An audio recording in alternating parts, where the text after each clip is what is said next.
जिला स्तरीय स्वतंत्रता दिवस समारोह 15 अगस्त को फतेहपुर उपमंडल के रहन स्टेडियम में आयोजित किया गया। इसमें सामाजिक न्याय एवं अधिकारिता मंत्री सरवीन चौधरी बतौर मुख्य अतिथि ने ध्वजारोपण किया, जबकि ज्वालामुखी के विधायक रमेश धवाला विशेष अतिथि के रूप में शिरकत की। स्वतंत्रता समारोह में देशभक्ति से ओतप्रोत सांस्कृतिक कार्यक्रम प्रस्तुत किए गए। इसके साथ ही आकर्षक मार्च पास्ट भी आयोजित की गई। कार्यक्रम में स्वतंत्रता सेनानियों ने परिजनों को भी विशेष तौर पर आमंत्रित किया गया।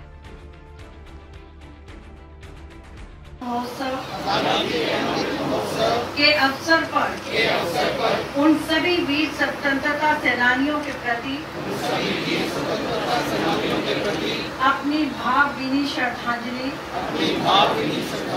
अर्पित करते हैं, जिन्होंने देश की आजादी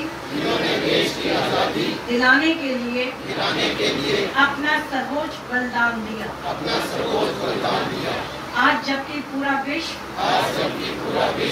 वैश्विक महामारी कोरोना के दौर से गुजर रहा है, ऐसे में हम सब मिलकर शपथ लेते हैं कि हम सरकार द्वारा जारी दिशा निर्देशों का पालन करते हुए इस वैश्विक महामारी पर विजय हासिल करेंगे। हम अपने देश की आन बान और शान के लिए महान स्वतंत्रता सेनानियों की से प्रेरणा देते हुए अपने देश को प्रगति के राह पर ले जाने का दृढ़ संकल्प लेते हैं। धन्यवाद। इस अच्छी बढ़िया सांस में जी रहे हैं। हमें इस बात का गर्व है कि देश का पहला परमवीर चक्र हिमाचल के वीर सपूत मेजर सोमनाथ शर्मा को अपने सर्वोच्च बलिदान के लिए प्राप्त हुआ। उसके पश्चात colonel DS Thapa, captain Vikram Batra, rifleman Sanjay Kumar को भी अतुल्य शौर्य के लिए एक सर्वोच्च सम्मान प्राप्त हुआ। प्रदेश के वीर जवानों को मातृभूमि की रक्षा के लिए अदम्य साहस, शौर्य और वीरता का परिचय देने के लिए 2 अशोक चक्र, 1096 वीरता पुरस्कार से सम्मानित किया गया है। ये एक बहुत बड़ा नंबर है, जिसमें हिमाचल के और इस प्रदेश के वीर सपूतों ने इसको अपनी कुर्बानियां देते हुए, संघर्ष करते हुए, देश की रक्षा करते हुए इनको प्राप्त किया और उनको वो सम्मान जो है मिला है। प्रदेश के नौजवानों के लिए सेना में भर्ती होना हिमाचल की गौरवपूर्ण परंपरा का हिस्सा रहा है। हमारे सेवारत जवान सरहदों पर मुस्तैदी से डटे हुए हैं। सरकार जो है वयोवृद्ध स्वतंत्रता सेनानियों, उनके आश्रितों, सैनिकों, पूर्व सैनिकों और उनके परिवारजनों के कल्याण के लिए वचनबद्ध है। और मैं हमारी सरकार ने हिम केयर योजना शुरू की, जिसमें 5 लाख तक रुपए तक जो है यहाँ पर हिम केयर योजना का लाभ लोगों को मिला और 1,72,000 लोगों से निःशुल्क इलाज करवाया है, जिस पर कुल 161 करोड़ जो है वो खर्च हुए हैं। हमारी सरकार द्वारा गंभीर बीमारियों से पीड़ित आर्थिक रूप से कमजोर मरीजों को आर्थिक सहायता प्रदान करने के लिए सहारा योजना चलाई जा रही है।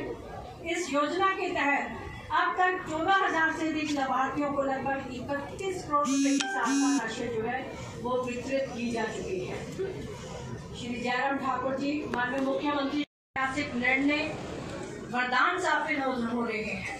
चाहे मेक इन इंडिया कार्यक्रम हो, वर्ष 2022 तक किसानों की आय को दोगुना करना हो, या नई राष्ट्रीय शिक्षा नीति हो, ये सभी आत्मनिर्भर भारत के संकल्प को पूरा करने में सहायक सिद्ध होंगे।